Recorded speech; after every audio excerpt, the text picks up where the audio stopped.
بسم اللہ الرحمن الرحیم۔ السلام علیکم ورحمۃ اللہ وبرکاتہ۔ لاکھوں کروڑوں درود محمد اور آل محمد پر کہ جن کے صدقے اور وسیلے سے اللہ پاک نے ہم پر بے پناہ عنایات جاری رکھی ہوئی ہیں۔ صلاۃ و سلام علیکہ یا سیدی یا رسول اللہ، صلاۃ و سلام علیکہ یا سیدی یا حبیب اللہ، علی آلک و اصحابک یا سیدی یا رحمت للعالمین۔ حضرت عبداللہ شاہ صاحب رحمت اللہ علیہ پیر و مرشد عالم شاہ صاحب رحمت اللہ علیہ کے ساتھ جا رہے تھے۔ راستے میں ایک جنگل آیا جس میں آگ بھٹک رہی۔ فرمایا عبداللہ شاہ تم ہماری بات مانو گے؟ انہوں نے کہا جی ہاں۔ فرمایا اچھا اس جنگل میں جا کر کھڑے ہو جاؤ۔ یہ حکم سنتے ہی عبداللہ شاہ اس بھٹکتی ہوئی شعلہ زن آگ میں جا کر کھڑے ہوئے اور خلیفہ صاحب باہر جنگل کو چلے گئے۔ جب جنگل سے فارغ ہو کر اندازاً آدھا گھنٹے بعد واپس آئے تو دیکھا عبداللہ شاہ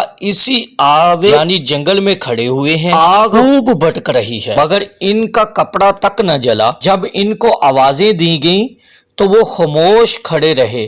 بہت آوازیں دیں تو کسی قدر باہر آئے۔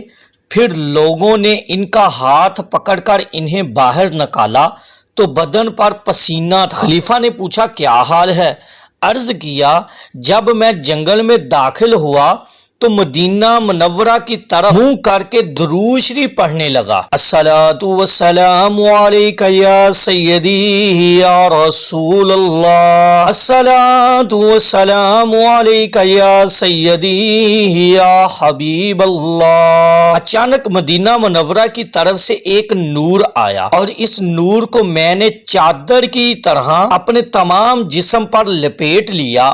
آگ کی گرمی مجھے بالکل بھی محسوس نہیں ہوئی اور یہ جو میرے بدن پر پسینہ ہے یہ آگ کی گرمی نہیں بلکہ اس نور کے حالے کی گرمی سے آیا ہے۔ تو آپ تمام دوست احباب سے گزارش ہے اس پیغام کو زیادہ سے زیادہ شیئر کریں تاکہ تمام دوست احباب اس پیغام کو سنیں، کیا پتا وہ بھی ایک عاشق درود بن جائے تو آپ کے لیے بھی صدقہ جاریہ ہوگا اور میرے لیے بھی صدقہ جاریہ ہوگا۔